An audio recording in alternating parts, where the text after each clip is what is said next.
Le rectangle, périmètre et R. Donc on commence avec le périmètre. Le périmètre, c'est la mesure des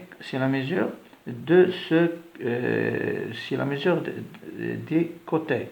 Par exemple, si on a AB égale à 6 cm, BC égale à 3, donc on additionne la mesure des côtés. On sait que la longueur, c'est on a un rectangle, donc on a la longueur, deux longueurs, les côtés opposés sont égaux, et deux largeurs. Donc, longueur, donc on la note L, longueur,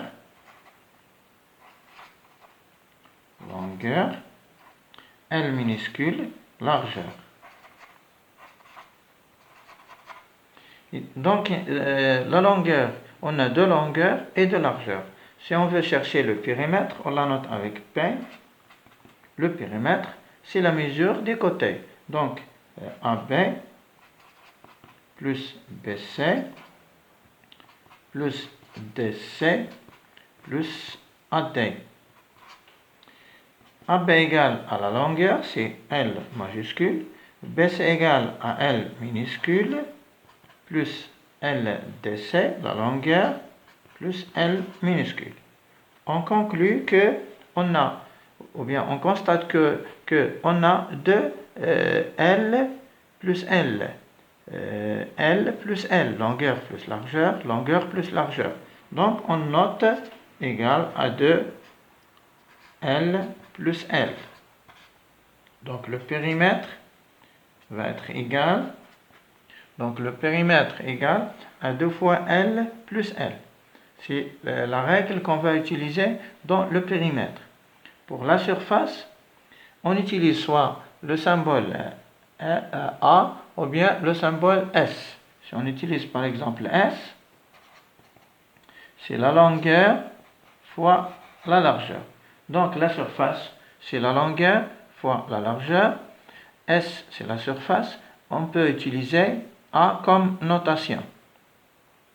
Donc, pour la surface, on a utilisé L fois L. Donc la longueur fois la largeur. La longueur fois la largeur nous donne le nombre ou bien la mesure de la surface. Il nous reste l'unité de mesure. Pour le périmètre, il est toujours de la même que la mesure des côtés ou bien l'unité des côtés. Pour la surface, on passe au carré. Par exemple, si on a mètre, si on mesure la surface, on obtient en mètres carrés. Je vais prendre un exemple avec des mesures. Donc, exemple. Donc, si on prend AB égale à 7 cm et BC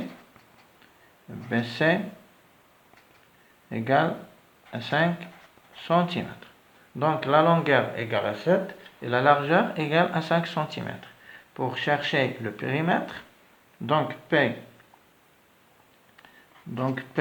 va être égal à 2 fois L plus L. Donc 2 fois 7 plus 5. 2 fois 7 plus 5, c'est 12. Égale à 24 cm. Donc, l'unité de mesure de périmètre, c'est le centimètre. Pour la surface, l'air, S égale L fois L. Donc, 7 fois 5 égale à 35 cm². Donc, pour la surface, je répète, il est toujours en centimètres carrés. Pour le périmètre, il est toujours de la même, par exemple dans ce cas, en centimètres. Si on a le mètre, on utilise le mètre. Le mètre ici pour le périmètre et le mètre carré pour la surface. Donc, on a terminé cette séance de surface pour le rectangle. À la prochaine surface.